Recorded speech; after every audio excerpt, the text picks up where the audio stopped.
On the 10th of January 1949, Efon, an ancient town situated between today's Ekiti state and Osun state, long time ago in Yoruba land. Something strange and unbelievable happened on that day, which shook the community and threw the whole town into confusion. Adediwura, a 15-month-old baby, suddenly disappeared while playing in the rustic compound of Ojo.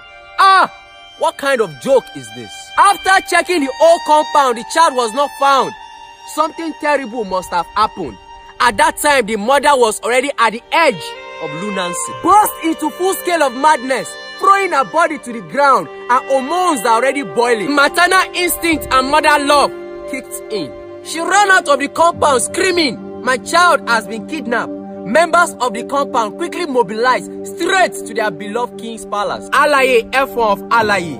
The whole palace is full of sadness, tragedy, glassy eyes and tears. The king told them to return home, that the issue will be looked into. After several hours, Kábíyèsí Ọba Samuel Adeniran Asusumasa Atewogboye II organized a search party for the missing child, but all was void.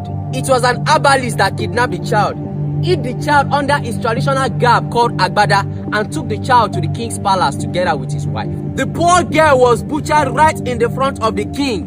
Her eyes was removed and her tongue was sliced. After that, they swore an oath of secrecy and took the lifeless body to the forest. News blew nationwide. Daily Times newspaper blew the trumpet. Authorities from Lagos CID were invited. Chief Inspector Aruwa, Sergeant Sule Agbabiaka, Lawale and Constable Ariyo.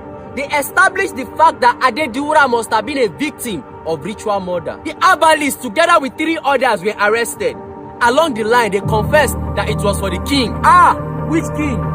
Is it the king that everyone was looking up to? Around that time in April, the West African court was hot, with the likes of Chief Obafemi Awolowo, Oluwalakija and Bode Thomas in the courtroom. Upon the court pronouncement, Kábíyèsí Ọba Samuel Adeniran Asusumasa Atewogboye II was found guilty together with the herbalist and the servant. They were hanged in 1949.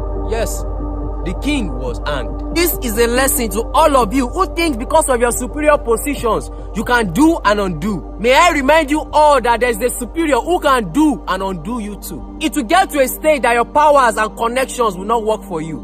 The king was hanged. Some source said the reason why the king did this was because he wants to live longer.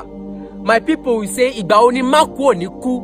Permit me to say it in pidgin. Now when I no go die, I no go die, no go really die. So my friend, use that your position for good and not for bad.